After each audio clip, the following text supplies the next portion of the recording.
All right, then. Welcome to our deep dive today. Hmm. We've definitely covered some interesting topics before, but I got to say this one's a bit different, a bit cheeky, you might say. It is, it is. We find ourselves at Rambo Manor, the home of Sir Rodger Rambo, and Oh, Soros. let's just say it's not your typical morning routine we're about to delve into. No, no, not at all. It's quite a revealing start to the day. That's putting it mildly. Sir Roger is, well, how should I put it? He's the embodiment of a very specific kind of British lord, steeped in tradition, but always up for a bit of fun, shall we say. A bit of mischief. Exactly, mischief. And you see, he's got a bit of a reputation for, well, stirring things up. And stir things up he does. Just take a look at this opening paragraph. It describes Sir Roger's personal flagpole as having risen to glorious proportions, standing as a monument to masculinity. I think it's fairly obvious what we're dealing with here. Yeah, right, absolutely. This is classic carry-on humor, pure and simple. For those who might not be familiar with it, could you give us a little background on the Carry On films? Oh, of course. Well, there were a series of British comedy films, mostly from the 1960s, very popular and known for their cheeky humor, lots of double entendres and suggestive jokes in the scene. Well, it captures that spirit perfectly. They're playing with language, letting the reader fill in the blanks, with a knowing smile. It's all very tongue-in-cheek. Exactly. And Sir Roger's reaction, he just gives this, well, sly grin, at least that's what the author tells us. You really get the sense that he's rather enjoying this whole spectacle. Oh, he is. He's absolutely relishing it. And that's a key part of his character, that stereotypical British lord persona. Never fazed by anything. Precisely, unfazed, even a bit proud of his, shall we say, enthusiasm this morning. It plays into that image of the overconfident, slightly roguish gentleman who just loves to push boundaries. And of course, no carry-on scene would be complete without a foil. And that's where our dear Miss Fanny Tiddley comes in. She's a housekeeper at Rambo Manor, and let's just say she's about to get quite an eyeful. Fanny, oh bless her. She's the voice of reason, desperately trying to maintain some semblance of decorum amidst the chaos that Sir Roger inevitably creates. She's forever trying to tidy up after him, both literally and figuratively. Yes, their dynamic is a classic comedic pairing. The straight-laced character against the mischievous one. It's a recipe for disaster, or should I say comedy. And her reaction to seeing Sir Roger in his, well, towering tent is priceless. The author describes her as flustered, but there's also this hint of amusement in her eyes. That's the brilliance of Fanny, even as she's trying to, uphold propriety. She can't help but be a little tickled by Sir Roger's audacity. It's almost as if she admires his blatant disregard for social norms, even while she's trying to rein him in. And Sir Roger, being Sir Roger, greets Fanny with a cheery, "Good morning, Fanny. The Union Jack isn't the only thing at full mast today." I mean, the man has no shame. None whatsoever. But that line is a perfect example of the carry-on humor at work, isn't it? On one level, it's a reference to the British flag, but on another, well, it's quite clearly alluding to Sir Roger's, let's just say, condition. And the timing of it all. Fanny's trying to maintain her composure, and he just throws that out there. It's outrageous, but you can't help but laugh. It's that unexpectedness. That's what makes it so funny. It catches you off guard, like a well-timed punchline. Exactly. And it also highlights the social context of the time, doesn't it? This is the 1960s, remember? A period of significant social change, a loosening of attitudes toward sexuality. But at the same time, those old notions of British propriety were still very much present, particularly in a setting like Rambo Manor. Especially in those more traditional circles. Right. So Sir Roger, by flouting those expectations so blatantly, he becomes a comedic figure, a caricature of the old guard clashing with the emerging new world. He's a walking, talking anachronism.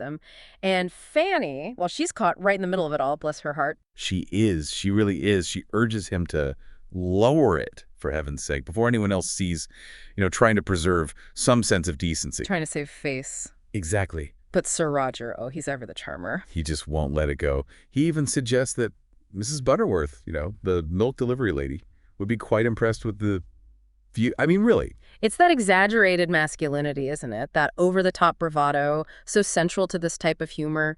He's playing the role of the stereotypical British rogue, the lovable scoundrel who can't resist a bit of flirtation, even with the milk lady. Even with the milk lady. They're not a good fun, though. Fanny certainly doesn't think so. She retorts with, "If you think I'm getting anywhere near your royal appendage, you've got another thing coming, Sir Rambo." That's our Fanny, always quick with a witty comeback. She is. Her lines are brilliant, perfectly crafted to highlight her exasperation, but also that underlying affection for Sir Rodger. You can tell she's exasperated by his antics.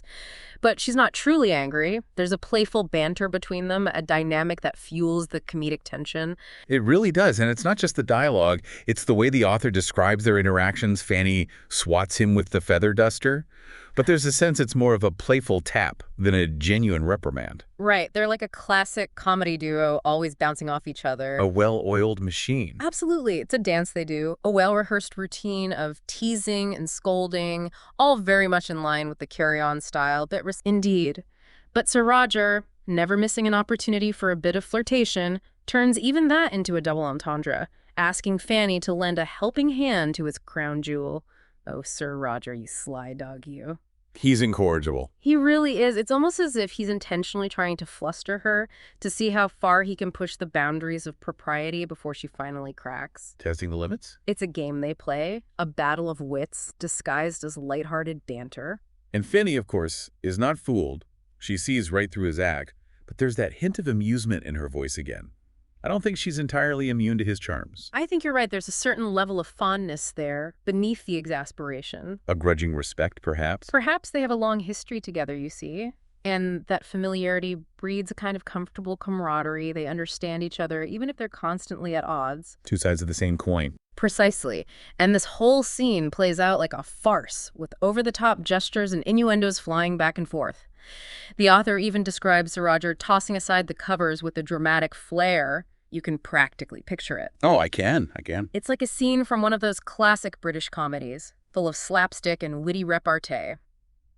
The author uses these exaggerated descriptions to heighten the humor, creating a sense of absurdity that keeps the reader engaged. Keeps you on the edge of your seat. In a manner of speaking, yes. And just when you think it can't get any more outrageous, Sir Rodger, in his silk pajamas and with his flagpole leading the charge, declares this another triumph for Sir Rodger Rambo, and sets off to conquer the daunting task of having his morning tea. That's a perfect ending, isn't it? It leaves the reader with a sense of anticipation, wondering what other hilarious misadventures await Sir Rodger throughout the day. What other predicaments he might stumble into.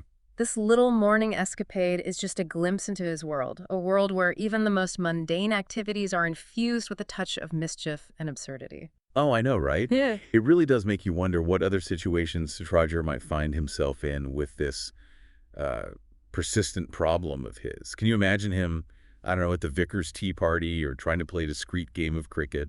The possibilities are endless, truly. It's such a clever use of this extended metaphor, this flagpole, that represents both a physical state and a personality trait, you know?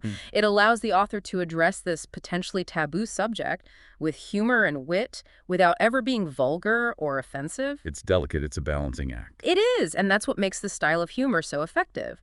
It walks that fine line between suggestion and outright explicitness. It's a wink and a nudge to the audience, inviting them to be in on the joke. It makes them feel like they're part of something a bit naughty, a bit subversive. Exactly, and it's a key element of British humor, particularly in that era. There's a sense of playfulness, of not taking oneself too seriously. It's about finding the absurdity in everyday situations and using language to create double meanings and humorous misunderstandings. Well, I've certainly enjoyed this deep dive. It's amazing how a seemingly simple scene can reveal so much about character, social norms, and even a particular style of humor. It's a testament to the author's skill. They've created a world that feels both familiar and absurd, populated by characters that are larger than life, yet still relatable. Sir Rodger, with his inflated ego and penchant for mischief, is a character that stays with you. And Fanny, bless her heart, trying to hold everything together amidst the chaos. Oh, absolutely. Their dynamic is what drives the humor. That clash between propriety and desire, between the old world and the new. The timeless comedy duo. Indeed. So, dear listener, if you ever find yourself needing a good chuckle, remember Sir Rodger Rambo and his unforgettable morning predicament. It's a reminder that sometimes the best way to deal with life's little absurdities is to embrace them with a smile and a healthy dose of humor. And perhaps a stiff cup of tea. Exactly. Even a British lord with a, well, needs his morning cuppa. Indeed. Well, thanks for joining us on this outrageous deep dive. It's been a pleasure. We'll see you next time for another fascinating exploration of, well, whatever peculiar topic lands on our desks. Until then, keep your flagpoles flying high, metaphorically speaking, of course. Metaphorically speaking, of course. Yeah.